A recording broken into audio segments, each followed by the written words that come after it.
This video is supported by Brilliant. Hey, Marcus House with you here. SpaceX's Starship development hugely exciting this week with a lot of updates to cover, but I'm also breaking down this. NASA has released its Moon to Mars concept, their current plan for the first crewed mission to Mars. Quite an intriguing proposal, I must say. We had a beautiful Transporter 5 mission blowing us all away, and a really interesting payload on that one as well. Starliner returns to Earth after a successful docking with the International Space Station, and a bunch of other updates. Okay, Neil, we can see you coming down the ladder now. So kicking off with SpaceX's Starbase production facility to catch up on all things Starship. Firstly, over at the new Mega Bay where Booster 7 is living, more Raptor 2 engines were being moved into the Mega Bay this week for integration onto Booster 7. A special note here on Raptor 63. When we saw it being delivered, it was in the gimbaling Raptor configuration, which is used for the 13 center mounts. But 2 days later, when it was moved into the Mega Bay, it had already been converted into the Boost variant for placement into the non-gimbaling outer 20 engine set. Now this demonstrates that SpaceX has the ability to turn the engine from one variant into another in just 2 days, or maybe even less. There's actually no difference between the two engines, they just need to change the mount after they arrive at Starbase to allow them to choose which variant is needed. To make a Boost variant to slot into the ring of 20 outer engines, they put the smaller non-gimbaling mount on instead and change the methane pipe. In this case it can run straight up as it doesn't need to bend for gimbaling. So yes, that's just a cool little insight with Raptor 2. I think we should see the initial engine installation completed very soon with the rollout of Booster 7 to follow. I still don't know if we will see it roll out with all 33 engines installed or with a smaller set of test engines. Following that, we should start seeing static fires very soon, given that the methane deliveries have occurred many times over the week. Remember that SpaceX are now needing to use the horizontal tanks to store this now, rather than the vertical methane tanks, which never really passed that needed Texas regulation.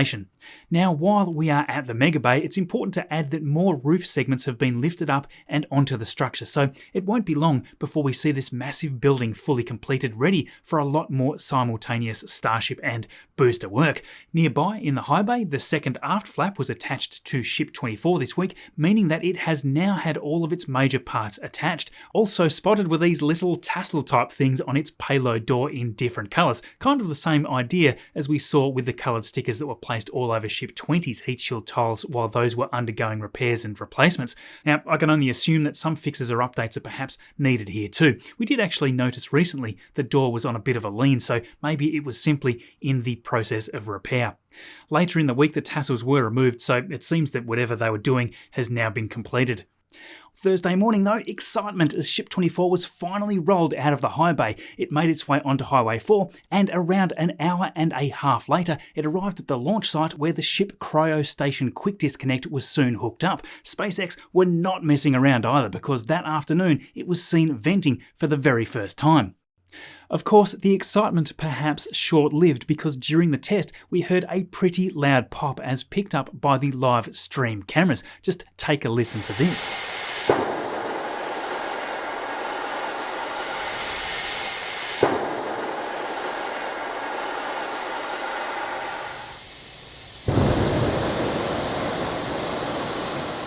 That was captured by Lab Padre's cameras grabbing it from multiple angles, and likewise NASA Spaceflight's live cameras caught it as well. What is immediately obvious is that a bunch of heat shield tiles were seen here fluttering to the ground at this time. What was this, you may ask? Well, it is unconfirmed, but later SpaceX pulled this very bent looking pipe out of the vehicle as caught by a Starship gazer, which is quite a great find. I'm not sure if this is related or even what part this is exactly. It's too small for a feed line, so perhaps a part of the pressurization system, but it's a great insight all the same, and just a reminder to support all of these incredible cameras on the ground on their preferred platforms, because the testing is going to get crazy very soon. So the next ship in line, Ship 25, had its nose cone spotted with an almost full set of heat shield tiles. Along with that, its forward dome was lifted up onto the sleeving stand on Wednesday, and it was soon sleeved with the stack of 3 rings. That should mean that we will see that vehicle rise up very quickly, with most of its sub-assemblies now almost finished. Now, this I think is an interesting one. At the production site, we have had this SpaceX Crew Access Arm themed office building, which has been sitting around here for a long time. Here it was though, on the move this week, heading away from the production site. Really cool there, seeing it in its full glory. Now, work also on the Star Factory is continuing well, with segments now starting to be placed up. It's quite amazing to see just how fast this has started to come together, and we can now use this to predict what will happen here at Starbase 2. Jumping all the way over to the launch facility, we talked last week about the new quick disconnect hood being delivered. Well, this week that new section has been installed on the launch table, and it was indeed the missing part needed to fully cover up the back of the booster quick disconnect system. After all, even that area needs good protection from the exhaust plume shortly after liftoff. Those 33 Raptors are going to pack quite the punch. Another cool insight from SpaceX's McGregor facility, which is mainly used for Raptor firings, recently a booster header tank was seemingly tested to its breaking point. This was likely an intentional failure, as Booster 7's header tank, sporting the same design, has passed multiple proof tests. For reference, we actually saw this exact same header tank getting capped off in the tents, so at the time we speculated that it would soon be undergoing a pressure test at Starbase. Instead though, it was loaded onto a truck and was simply shipped away, which left us all a little bit confused. Now we know why. Tim Dodd dropped part 2 of his tour of Starbase with Elon Musk this week, where they discussed Stage 0 while they were making their way up the Orbital Launch Integration Tower. They started the tour over at their chopstick arms, where they talked about the booster landing sequence. Booster 7, we've learned, has a dry mass of around 250 tonnes, which is expected to be brought down under 200 tonnes or so for the boosters in the future. Comparing these numbers to the old Mark 1 Starship from 2019, that was also about 200 tonnes. So that really puts the new 250-tonne full booster into perspective. Its landing burn is going to begin at around Mach 0.5, which is actually lower than we typically see a Falcon 9 landing burn. The booster will come down in between both of the arms, which will actually be open wide, and then interestingly the arms will quickly close in and squeeze onto the booster as it is slowly descending. Now that could be an interesting noise to hear. This will ensure that the lifting points on the booster are caught by the stubs of the arms. Elon also notified us that currently during a launch or static fire attempt, it is going to take quite a long time to recycle if there is a scrub. Over time, that will get faster as they improve the system. We also got some new information on the version 2 Starlink satellites, which should be launched by Starship soon, pending approval. The first Starlink version 2s are in production already, and the first was actually already on site in Starbase at the time of the interview. These are 7 meters long and weigh around 1.25 metric tons each. As stated before, Starship's success is required for Starlink version 2 to succeed, as even if they wanted to, Falcon 9 simply does not have the capabilities to deliver it to orbit at the needed volume. Also, interestingly, Starlink version 2 is almost 10 times more capable than Starlink version 1 by the measured bits of data processed. So yes, lots of very cool stuff there. Now, something that I think has been especially interesting over the last week is that NASA is pushing forward with plans to not only send astronauts to the moon under Artemis missions, all incorporating SpaceX's Starship HLS, but more crucially, preparing for human exploration of Mars. Now, they have just called on US industry, international communities, and other stakeholders to provide input on their deep space exploration plan, which is still open to a lot of change. You need to start somewhere though, and NASA is thinking of an initial 30-day two-person Mars surface mission.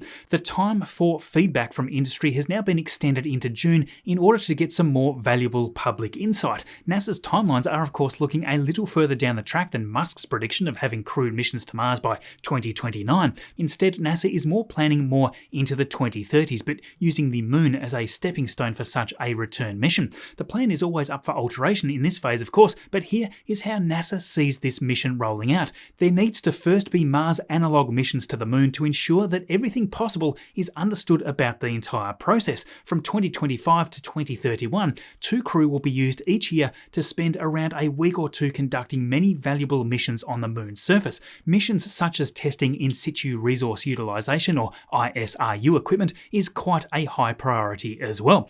From 2031 onward, 4 crew would instead be annually running missions to the lunar surface. Now this is where it gets super intriguing. NASA expects to create this transfer spacecraft to ferry astronauts, developing this first to test out with moon missions before it is qualified for the much longer mission to Mars. This transit habitat and hybrid propulsion vehicle will support 4 crew, and this, as far as I understand, will use a mixture of both chemical and electrical propulsion for various phases of the trip. The 4 crew idea is kind of similar to Apollo missions half a century ago. Only 2 of them will descend to the Mars surface, while the other 2 conduct science on the transfer vehicle above. Here is the cool thing though. They would land in a vehicle which contains a rover large enough to live in. No need for a separate habitat at all, because this will be doubling as the habitat for the 30-day stay. This is actually quite an important point, as when the crew land, they're not going to be able to do much until they are conditioned for at least the first several days. Even at 1/3 gravity, there will be a tough period of rehab exercises and tasks like that. In this time though, they can still be driving around conducting a lot of science without it being too taxing on their weakened human bodies. Now this sounds a little cramped though, doesn't it? The design for the rover/lander I really want to see as that comes to light, as it's going to be quite fascinating. So how do they get back home? Well, there will be 2 separate missions. First, a pre-deployed crew ascent vehicle that the 2 astronauts would use to launch from Mars and then dock back to the main transfer vehicle in orbit. Now this, I imagine, is a very small vehicle given the size of the other pre-supply mission, which would be delivering the propellant among other things. This lander would deliver 25 tons to the surface of Mars, which includes that propellant for the ascent vehicle, along with systems for surface power, mobility, and the system to transfer the propellant over. Now this is the scenario for the short stay mission, which may even include a gravity assist from Venus. Just look at the total mission time for this, 650 days total, with 620 of those being in transit. For a long stay mission though, a similar transit time to Mars, but a huge lengthy stay of almost 500 days, followed by a much quicker return. The Moon to Mars exploration strategy shows that what NASA are wanting to develop is a very compatible system that will work for the Moon analog missions and the long duration Mars missions,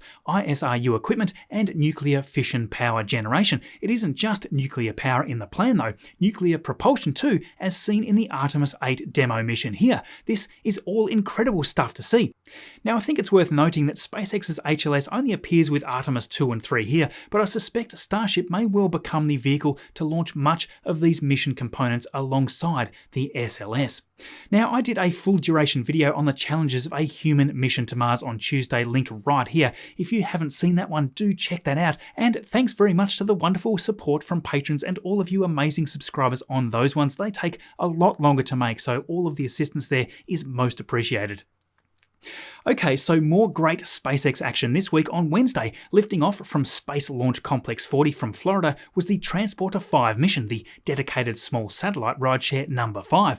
Liftoff went smoothly, with the second stage soon on its way to deploy its assortment of small satellites. Housed within the protective fairings was all sorts of payloads for multiple customers. One such client, NanoRacks, had a particularly interesting payload experiment going on here. As part of their Outpost program, they aim to convert empty second stage rocket tanks into useful orbital platforms as opposed to them simply floating around as junk. In order to repurpose these tanks though, it is very necessary to understand how metal behaves when cut in the vacuum of space. A self-contained platform used a robotic arm equipped with a high temperature cutting wheel. 3 small pieces of stainless steel, such as those that will be used on ULA's Vulcan Centaur, was to be cut while the second stage was lit. This experiment then ended before the second stage engine shutdown. This one orbit test had limited battery power, hence the expedited start of the test. Now, photos and video captured during this time should have been downloaded around 10 minutes later for analysis, and what they're looking for here is a lack of metal debris being ejected during the cutting process. While all of this was going on, of course, the magnificent return of Booster 1061 having now made its 8th trip to space and back. This was a return to landing flight, with it heading back here to touchdown at landing zone 1. Now just watch that initial boost back burn that I've sped right up. It's essentially slamming on the brakes here, but what people don't often realise is that it isn't shooting itself backward. That would be inefficient. Instead, it largely becomes stationary, still climbing for a while as the Earth spins underneath it, and then all it needs to do is descend almost straight down. The vision here is just spectacular as well, with these crisp views all the way to the landing pad. What another beautiful landing. The webcast was concluded after watching many of those satellites being gently released from the payload adapter rings, bringing a close to SpaceX's 22nd launch for 2022. So more big news midweek is that we saw the successful conclusion of the second orbital flight test of Boeing's Starliner capsule. After a memorable launch on the ever-trustworthy Atlas V rocket a little over a week ago, we saw Starliner soon chase down the International Space Station. Now, there were some interesting teething issues on the way there, as highlighted in last Saturday's video. Despite this though, the capsule safely docked, having completed a series of choreographed manoeuvres designed to demonstrate this new space vehicle's capabilities. After several days in orbit, it was time to bring the capsule home and close out Orbital Flight Test 2. And with that, Starliner drifted slowly away for its fiery re-entry into Earth's atmosphere. Its destination, the US Army's White Sands Missile Range in New Mexico, the same location that we saw back in December 2019 when Orbital Flight Test 1 rather unceremoniously returned early to Earth. And then we have it touching down using its airbag system. This system in the future should allow capsules like this to be reused up to 10 times. Well, so says the Starliner website. I'm sure there is plenty to be done though before the next flights, such as diagnosing and addressing those smaller issues that showed up during this test mission. Once Starliner is finally certified to carry crew, NASA does plan to finally begin alternating their commercial crew missions with SpaceX's Crew Dragon. What do you think? Could we see the first crewed Starliner mission before the end of 2022 given the latest mission, or will Boeing be going back to the drawing board for quite some time with the new found hiccups? Let me know your thoughts in the comments below. We also have some unfortunate news this week for the Psyche mission. With that one having been expected to launch on a Falcon Heavy rocket on August the 1st, the ground teams have discovered a problem while conducting software tests on the spacecraft, and this has now created a new delay. I'm really excited about this mission because, of course, it's going to be the first time that NASA has ever used the Falcon Heavy launch vehicle, and it's also going to be shooting the Psyche spacecraft out to a metal-rich asteroid known as 16 Psyche, which orbits the Sun between Jupiter and Mars. It's speculated that this asteroid could be the nickel-iron core of what may be the remnant of a planetesimal. These are bodies of material that grew up to a point where they attracted other material to itself. It's then believed that a collision stripped away the surface material, thus exposing this core. So this Psyche mission represents an invaluable opportunity to study the evolution of this amazing celestial body that formed during the early chaos of the solar system. Psyche will take 3.5 years, finally arriving at its destination in 2026. Once there, it's going to spend roughly 21 months orbiting and mapping this ancient wonder. As far as we know, the launch has been pushed back now to no earlier than September the 20th, so fingers crossed here, as any further delays will mean the launch window will close for this year. There will obviously be quite some time before we get any useful data back from this mission, but since we already have other asteroid reconnaissance spacecraft already in transit, such as NASA's Lucy and Dart, it does look like we are going to be receiving a plethora of new asteroid data over the next few years, and I, for one, cannot wait to see it. Now, other odd news, NASA has put a halt on spacewalks at the International Space Station. Why? Well, imagine floating in space and then suddenly your helmet starts to fill with water. I'll jump into that more in a second, but before that, thanks very much to Brilliant for supporting today's video. Now, if you don't know what Brilliant is, it's a wonderful tool that unlocks the ability to see math and science in a new way. Any time is perfect for a fresh start and to build some new learning habits, and their online interactive STEM learning platform is a terrific resource. That is the key right there. Interactivity, not just text on screen with formulas and exercises to complete, real examples that you can play with and understand visually. That practical fun also fits extremely well in the topics that we cover here in every video. You've only got to look at all the visually stimulating lessons around gravitational physics just as one example, but building up the mathematical prerequisite understanding is also a blast as well. Isaac Newton was instrumental in inventing calculus, specifically to demonstrate his theory of gravity. You try calculating any orbit manually and you will be using it. It isn't as scary as it sounds though. Brilliant don't just throw a bunch of limits and Greek letters at you. Instead, you start off with this simple example. What happens when you shoot a cannonball into the air? It is all explained interactively and very intuitively in their Calculus in a Nutshell course.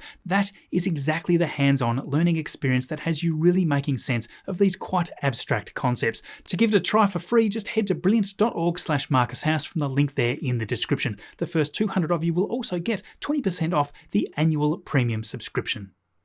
So yes, having water suddenly fill your helmet in micro-G would be a pretty terrifying feeling. This happened to Matthias Mauer in March this year. After almost 7 hours of work outside the ISS, his visor accumulated a roughly 20 centimetre wide thin layer of water. Whilst this was not a life-threatening event, it most certainly would have been unsettling. As a consequence, NASA has now decided to halt all EVAs until a review into these aging spacesuits is completed. Now, this is not the first time that this issue has happened. A much worse scenario was in 2013. In that spacewalk, Luca Parminato had just started work outside when he felt water on the back of his head, followed by having around 1.5 litres of water floating around. He felt like he was in a fishbowl by the time he returned to the airlock. Now, that I'm sure you would all agree would be a truly frightening experience. As it stands, these current spacesuits will be used up until 2028, which raises the question, what will replace them? The XEMU is the suit intended for Artemis lunar missions. How practical that could be for the International Space Station, though, time will only tell.